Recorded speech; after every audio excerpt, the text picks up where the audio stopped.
Hello and welcome to Barrel Bottom Reviews. Today's review is The Disaster Artist. Hey guys, welcome to my new humble abode in Bushwick, Brooklyn, New York. This is the first video I'll be shooting in this new location. I'm gonna try to do this real quick and do it all in one take. We'll see if that actually happens. But anyway, today's movie is The Disaster Artist. Just a little background, there was a book that came out a couple of years ago called The Disaster Artist, written by Greg Sestero and one other gentleman whose name eludes me at the moment. But anyway, Greg Sestero worked on the film The Room from the early to mid-2000s, which you may or may not be familiar with. Probably by this time you are. I mean, it's really gone beyond a cult classic, and it's pretty much a full-on pop culture phenomenon, as evidenced by the pretty sizable turnout for this movie. And so it's basically one of the greatest bad movies ever made. I originally saw it on April Fool's on Adult Swim, which was probably the best way to see it, because it was just like, oh god, this movie is so gross, making me uncomfortable, but it's can't take my eyes off it either. And then I went on to, see it in theaters with RiffTrax, and then go to one of the Tommy Wiseau screenings at Sunshine Cinema in New York. I had a Halloween party where we played the movie and made everyone uncomfortable, especially with the extremely lengthy sex scenes. So needless to say, I'm very familiar with the movie. I got this this pen that he stuck his stupid logo on here. Tommy's, that's my planet. Went to the Alamo Drafthouse a few nights ago to see this movie. And short answer, I think I'm one of the only people out there who is not completely down with this movie. To be fair, though, I went into it just completely not looking forward to a making of the Room movie starring and made by James Franco and Seth Rogen, because it just didn't seem like they were, cut out for it. Never mind the fact that I feel like the existence of this movie is pretty much all dependent on you remembering the movie The Room, and doesn't really need to be there, and kind of feels like a pet project of James Franco's to begin with. It's hard to really capture Tommy Wiseau. I don't know if there's ever going to be a definitive performance that really gets down the whole Tommy Wiseau thing. Is a pretty unique character. It's almost as if they should have just got Tommy Wiseau himself to play himself in the movie. That would get really meta, considering the movie is already very meta to begin with, because you have a movie that's directed by James Franco, and there are scenes where he's playing a director directing people while he's directing, and he's still staying in character. It's just complete insanity. Now, I'll try to get all the positive points out first, I guess, because as you can probably tell, I wasn't the biggest fan of this movie. But I will say, Ari Grainer, who plays the actress who plays Lisa from the movie The Room, is absolutely amazing.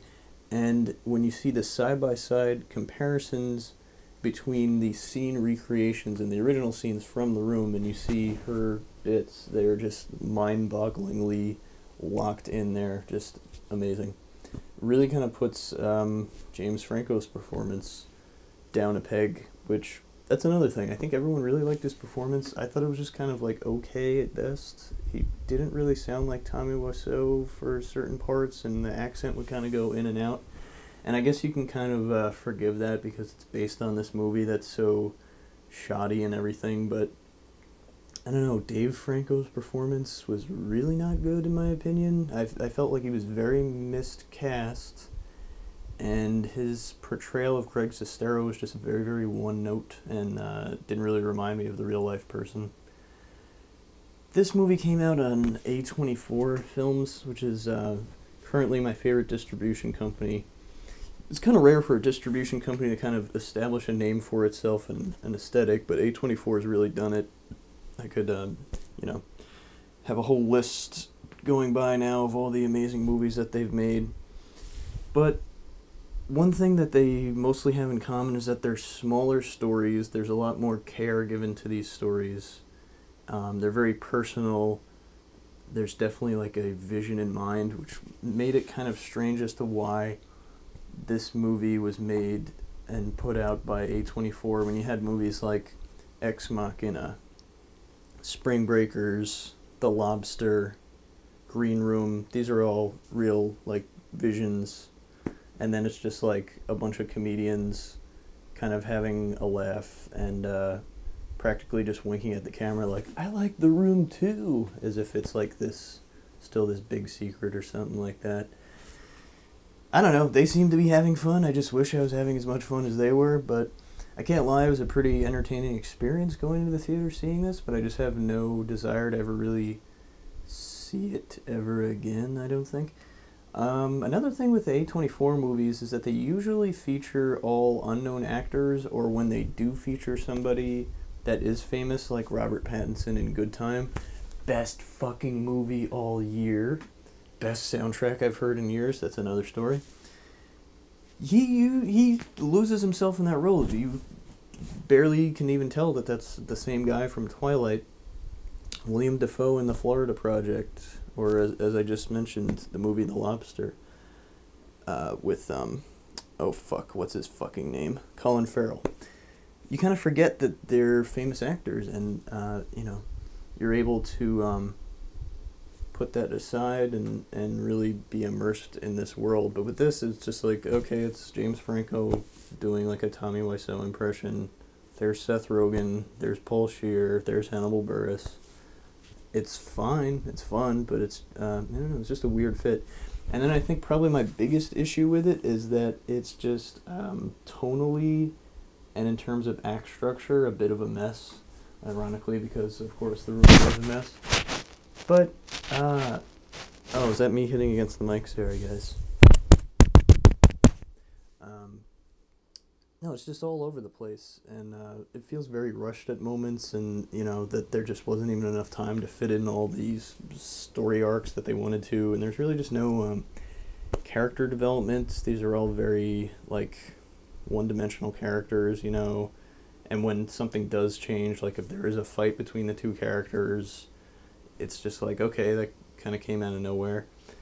So I feel like two different types of movies could have been made. There could have been one where it's like really, really all the way out there, crazy, over the top, and just like really silly and surreal.